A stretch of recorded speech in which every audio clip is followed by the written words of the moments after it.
Professeur Asipaté, merci de nous accorder cet entretien.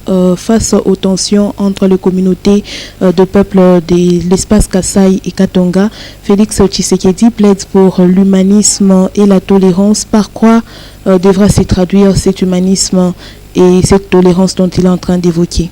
Et la tolérance, c'est par rapport à certaines pratiques qu'on observe au niveau des différentes communautés. Il y a ceux-là qui n'arrivent pas à se supporter facilement par à travers les comportements que les uns affichent vis-à-vis des autres, et c'est pourquoi le chef de l'État a fait appel à cette tolérance entre les communautés. Le chef de l'État a également attiré l'attention des leaders politiques, des responsables religieux et autres forces vives de la nation sur le rôle dans la construction de l'unité dont les Congolais ont besoin. Quel devra être ces rôles pour les uns et pour les autres? Oui, et quand on essaie de voir même les tensions qui s'observent beaucoup plus au niveau des communautés, ces tensions sont pratiquement provoquées par les leaders d'opinion. Et ça vient de leur part. Même quand on essaie de voir ce qui présente comme étant un conflit communautaire, c'est pratiquement un conflit d'intérêts entre les différents leaders, surtout les leaders politiques, qui cherchent par à travers ces mouvements, essayer de se positionner pour essayer d'avoir une certaine audience auprès du public. Et c'est à ce niveau-là, le chef de l'État, il a bien pratiquement orienté son analyse par rapport aux leaders d'opinion, qui sont pratiquement ceux-là qui sèment pratiquement certaines idées dans les chefs des communautés, sont ceux-là qui peuvent être à mesure d'accompagner ces communautés dans l'optique où ils doivent soit attiser les faits, soit apaiser les faits. C'est à ce niveau-là, les leaders d'opinion doivent jouer un rôle allant dans le sens de ne pas présenter des discours qui peuvent diviser, de ne pas être à la base d'alimenter ou telle communauté. Et c'est les rôles qui reviennent pratiquement aux leaders d'opinion qui peuvent bien accompagner pratiquement cette unité nationale sans pour autant aller vers les intérêts qui sont pratiquement égoïstes. Les participants à la table ronde ont appelé à la mise en place d'une feuille de route pour contrôler le mouvement des déplacements de la population. Est-ce que ça viendra freiner l'exode rural? Moi, je trouve que ce n'est pas la solution la plus efficace. La solution la plus efficace, je crois, c'est celle-là d'identifier les causes qui provoquent pratiquement ces mouvements migratoires. Quels sont les problèmes qui sont à la base de ces mouvements migratoires? Et heureusement, ils ont identifié un certain nombre de problèmes. Il faut améliorer les conditions de vie de la population.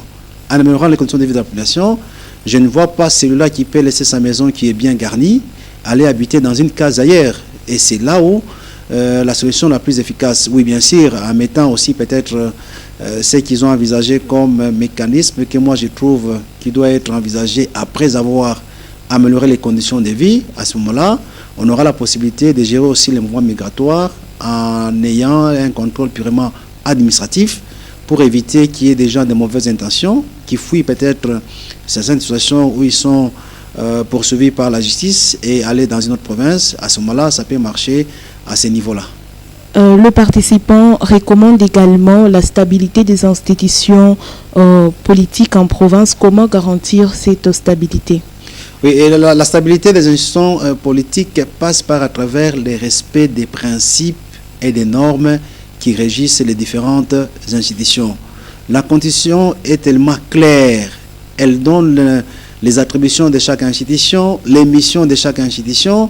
En allant dans ce sens-là, et je crois qu'on peut avoir la stabilité des différentes institutions. Comme vous êtes avisé, on connaît les attributions de l'Assemblée provinciale par rapport à l'exécutif provincial, que chaque institution joue son rôle selon les attributions de la Constitution.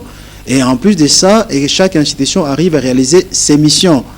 Le gouvernement a pour rôle de gérer pratiquement au quotidien les affaires de l'État. L'exécutif a pour mission d'améliorer les conditions de vie de la population et le pouvoir judiciaire a cette mission de contrôler ce qui se passe au niveau des exécutifs. À ce moment-là, on peut arriver à cette stabilité que tout le monde souhaite voir au niveau des institutions qui animent pratiquement les entités.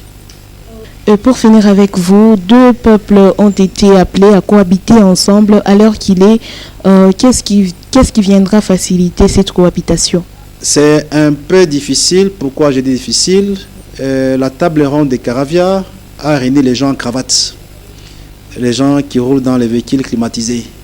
Or, les communautés qui sont intéressées directement par ces conflits, ces communautés ne sont pas associées.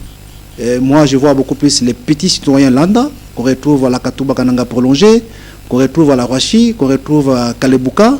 C'est ces peuples-là qui devaient être beaucoup plus associés et écouter ces peuples.